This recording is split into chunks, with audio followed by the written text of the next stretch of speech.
Hello बच्चों, स्वागत है आप सभी का। इस वीडियो में हम जानेंगे द्विविस्थापन अभिक्रिया क्या है और इससे संबंधित जो भी प्रश्न किताब में दिए हैं वो भी जानेंगे, उसका आंसर देखेंगे और जो आपके बोर्ड एग्जाम्स में आते हैं उन प्रश्नों का भी आंसर हम देखेंगे।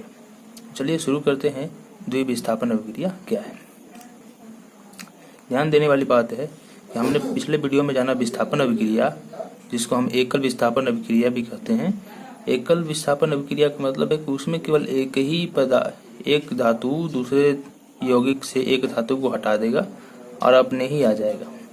लेकिन यहाँ पर जो द्विविस्थापन अभिक्रिया है, इसमें दो आयनों का विस्थापन होगा और दोनों अपना स्थान बदल लेंगे, जिसे द्विविस्थापन उभय विस्थापन भी कहा जाता है। ठीक है, तो यहाँ पे ध्यान रखिएगा कि द्विविस्थापन को उभय विस्थापन भी कहा जाता है। ठीक,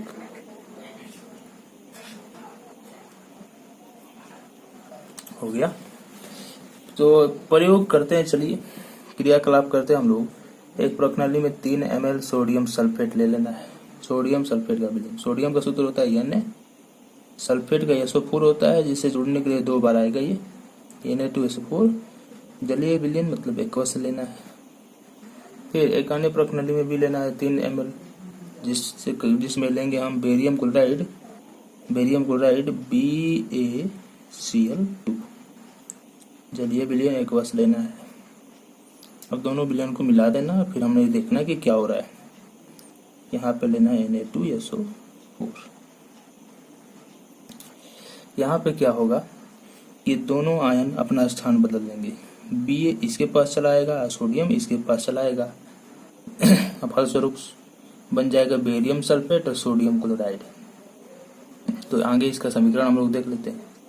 अब हम यहाँ पे क्या देख रहे हैं कि जो सोडियम सल्फेट को हमने जब बेरियम क्लोराइड के विलयन में डाला, तो बेरियम क्लोराइड का जो Ba धातु है, Ba, वो यहाँ पे आया सोडियम के पास, सोडियम को वहां से हटा दिया, सोडियम भी इसके स्थान पे आ गया। यानी अपने आयनों का विनिमय कर रहे हैं, हटा नहीं रहे एक दूसरे को, बल्कि अपना स्थान बदल रहे हैं कि भाई तुम यहाँ पे हो खड़े, तुम यहाँ पे आ जाओ, मैं तुम्हारी जगह पे चला जाता हूँ। ठीक, जबरदस्ती नहीं। तो यहाँ पे Ba जो है सोडियम के स्थान पे आया। यहाँ पे सोडियम 2 है, लेकिन Ba यहाँ पे एक ही है, क्योंकि Ba का बाह्यतम सेल में 2 इलेक्ट्रॉन होते हैं, इसलिए वो सल्फेट आयन को मेंटेन कर लेता है अकेले आकर। लेकिन सोडियम को अकेला नहीं 2 बार आना पड़ता। ठीक, तो इस प्रकार BaSO4 बना और NaCl बना। बैलेंस कर देंगे दोनों तरफ, तो कर भी दिया है। यहाँ पे जो BaSO4 बना वो एक श्वेत रंग का एक पदार्थ है जो जल में अविलेय है, यानी वो पानी में नहीं घुलने वाला। तो इस अविलेय पदार्थ को क्या कहा जाएगा? अवक्षेप कहा जाएगा। और एक नई जानकारी हमें मिली। अच्छा, अवक्षेप को हम दिखाने के लिए नीचे उल्टा I भी बना देते हैं। ठीक, वही अवक्षेप बनने की जानकारी इस तरह दी जाती है भौतिक। अच्छा देखिए, इस अभिक्रिया में अवक्षेप का निर्माण होता है, उसे अवक्षेपण अभिक्रिया कहते हैं। तो यहाँ से एक अवक्षेपण अभिक्रिया का भी परिभाषा में मिल गया। एग्जाम्पल में ये वाला भी ले सकते हैं, अन्य भी बहुत सारे एग्जाम्पल ले सकते हैं। आगे बता रहा है कि ऐसा क्यों होता है कि Ba2+ तथा SO4- की अभिक्रिया में BaSO4 के अवक्षेप का निर्माण होता है। आखिर यह अवक्षेप क्यों बनता है? तो एक अन्य उत्पाद सोडियम क्लोराइड का भी निर्माण होता है, जो विलयन में ही रहता है। तो ये तो अवक्षेप बन जाता है, लेकिन ये सोडियम क्लोराइड जल में घुला रहता है। तो कह रहा है वे अभिक्रियाएं जिनमें अभिकारकों के बीच आयनों का आदान प्रदान होता है, उन्हें द्विविस्थापन अभिक्रिया कहते हैं। ये क्यों होता है? तो द्विविस्थापन अभिक्रिया के चलते या उभय विस्थापन अभिक्रिया के चलते होता है। इसमें दोनों अभिकारक अपने आयनों का आदान प्रदान कर लेते हैं, इस कारण से ऐसे पदार्थ बनते हैं। निश्चित है कि द्विविस्थापन अभिक्रिया में अवक्षेप जरूर बनता है। ठीक, एक और एग्जाम्पल ले लेते हैं हम लोग। आप यहाँ पे देख सकते हैं एग्जाम्पल में कि ध्यान दें, जिसमें आपने लेड नाइट्रेट और पोटेशियम हाइड्रेट के विलयनों को मिश्रित किया था। एक क्रियाकलाप हमने पीछे पढ़ा था, हम लोग याद होगा, उसमें हम लोगों ने पढ़ा था कि लेड नाइट्रेट PbNO3 का whole twice potassium iodide Ki को मिश्रित किया था, तो क्या बना था? तो क्या बनेगा देखिए, यहाँ पे भी क्या होगा कि कह रहा है कि अवक्षेप किस रंग का होगा। क्या आप अवक्षेपित यौगिक का नाम बता सकते हैं? फिर इस अभिक्रिया के लिए संतुलित रासायनिक समीकरण लिखिए। क्या यह भी द्विविस्थापन अभिक्रिया है? देखिए क्या होगा, Pb जो है इसके स्थान पे आ जाएगा और पोटेशियम इसके स्थान पे आ जाएगा। तो बनेगा हमारा KNO3 प्लस PbI2। PbI2 बन गया I2। यहाँ पे ध्यान दीजिए कि Pb जो है Ki इसके जगह पे आ गया, Pb इसके जगह पे आ गया। यहाँ पे बैलेंस कर देते हैं। यहाँ पे 2 NO2 है तो यहाँ पे NO3 2 बार है तो यहाँ पे भी 2 बार आएगा। तो पोटेशियम 2 हो गया तो यहाँ पे भी 2 लगा देते हैं, सभी बैलेंस हो गए। यहाँ पे जो अवक्षेप किस रंग का मिला तो पहले जान लीजिए किसी में अवक्षेप कौन बनेगा, तो ये है अवक्षेप। ये क्यों नहीं है, क्योंकि एक लवण है ये, इसलिए इसे अवक्षेप नहीं कहेंगे। ये अवक्षेप है, ठोस पदार्थ के रूप में विलयन से अलग हो गया। और इसका नाम क्या होगा, लेड आयोडाइड। इसका रंग कैसा होता है, पीला। तो पीला अवक्षेप है, इसका नाम है लेड आयोडाइड। संतुलित हमने कर दिया। ये क्या द्विविस्थापन अभिक्रिया है, तो इसका आंसर होगा हाँ है संतुलित। रासायनिक समीकरण भी इसका हो गया। और अवक्षेप का रंग कैसा था, तो पीला। नाम बता सकते हैं तो हाँ लेड आयोडाइड, आयोडाइड बना। ठीक है, तो इस प्रकार। अब चलिए इससे संबंधित प्रश्नों को हम लोग देख लेते हैं। इससे संबंधित प्रश्न क्या हो सकते हैं, तो चलिए देखते हैं कि विस्थापन एवं द्विविस्थापन अभिक्रिया में क्या अंतर है। इन अभिक्रियाओं के समीकरण भी लिखिए। तो विस्थापन अभिक्रिया द्विविस्थापन से कैसे अलग है ये बताना है और एग्जाम्पल भी देना है।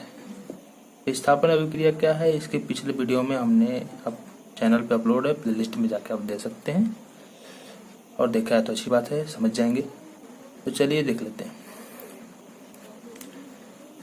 तो हम क्या बताएंगे विस्थापन अभिक्रिया के बारे में। विस्थापन अभिक्रिया में क्या हो रहा था कि एक तत्व दूसरे तत्व को उसकी यौगिक से हटा देता था और अपने ही जाके उसका स्थान ग्रहण कर लेता था। जैसे Zn है, CuSO4 में Cu को हटाएगा और खुद चला आएगा यहाँ पे, जैसे यहाँ पे आप देख सकते हैं, और Cu को बाहर कर देगा ठोस के रूप में। लेकिन जबकि जो द्विविस्थापन अभिक्रिया होता है उसमें दो यौगिक अपने आयनों का विनिमय करते हैं। वो एक दूसरे को हटाते नहीं है बल्कि स्थान बदलते हैं और आयनों का विनिमय करते हैं। जैसे NaCl है, AgNO3 है। Na कहेगा कि मैं तुम्हारे पास आ जाता हूँ, तुम मेरे पास आ जाओ। तो इस प्रकार बन जाएगा AgCl। Ag इसके पास आया तो AgCl, और Na इसके पास आया तो NaNO3 बन गया। जो AgCl बना वो एक ठोस के रूप में विलयन से अलग हो गया। ठीक, तो ये भी एक अवक्षेपण अभिक्रिया है। चलिए आगे अगला प्रश्न है। इसमें एक क्वेश्चन है जो विस्थापन अभिक्रिया से संबंधित है, जो मैं इसमें ले लिया, भूल गया था। चलिए इसको भी देख लेते हैं। ये प्रश्न इस प्रकार है कि सिल्वर के शोधन में, चांदी के शोधन में सिल्वर नाइट्रेट के विलयन AgNO3 के विलयन में से सिल्वर प्राप्त करने के लिए, सिल्वर जो हम पाते हैं कहाँ से पाते हैं, सिल्वर नाइट्रेट के विलयन से, उसका शोधन भी करते हैं। तो कॉपर धातु द्वारा विस्थापित किया जाता है। इस प्रक्रिया के लिए अभिक्रिया लिखिए। देखिए AgNO3 के विलयन में हम कॉपर धातु डालते हैं ताकि Ag बाहर हो जाए और हम उसे ले लें। तो AgNO कॉपर क्या करेगा, सोडियम को हटा देगा, Ag को हटा देगा, क्योंकि इससे अधिक क्रियाशील धातु है कॉपर। तो इसको हटा दिया, अपने ही यहाँ पे आ गया और उसको बाहर कर दिया। तो ये समीकरण हो गया। बैलेंस कर देंगे दोनों तरफ। Ag एक ही आता है क्योंकि इसके एटम सेल में एक ही इलेक्ट्रॉन होते हैं, त्यागने की क्षमता। इसके पास 2 होते हैं, इसलिए NO2 को 2 बार आना पड़ता है। और इसको अकेला, अगर यहाँ पे इसके 2 होते तो इसको 2 बार आना पड़ता है। एक थे इसलिए 1 बार। चलिए आगे अगला प्रश्न है कि अवक्षेपण अभिक्रिया से आप क्या समझते हैं, उदाहरण देके समझाइए। तो वही अब हमने देखा कि जिस अभिक्रिया में अवक्षेप का निर्माण होता है उसे अवक्षेपण अभिक्रिया कहते हैं। यानी यही अवक्षेपण अभिक्रिया उभय विस्थापन अभिक्रिया था। जैसे NaCl का AgNO3 से अभिक्रिया करेंगे तो AgCl बाहर होगा अवक्षेप के रूप में, तो यही अवक्षेप बना, इसको अवक्षेपण अभिक्रिया कहते हैं। एक और लास्ट प्रश्न है जो बहुत ही इम्पोर्टेंट है कि किस प्रकार की अभिक्रिया में अभिकारक अपने मूलकों का विनिमय करते हैं, यानी आयनों का। मूलकों मतलब आयनों का। तो अभी हमने जाना कि उभय विस्थापन अभिक्रिया या द्विविस्थापन अभिक्रिया में क्या हो रहा था कि आयन अपने स्थान बदल रहे थे। जैसे ये इसके यहाँ, ये इसके यहाँ। तो क्लियर हो गया। तो इस प्रकार ये टॉपिक में इतने ही प्रश्न आएंगे इस टॉपिक से, और बाकी टॉपिक अगला टॉपिक अगले वीडियो में पढ़ेंगे और मिलेंगे आपसे अगले वीडियो में। धन्यवाद।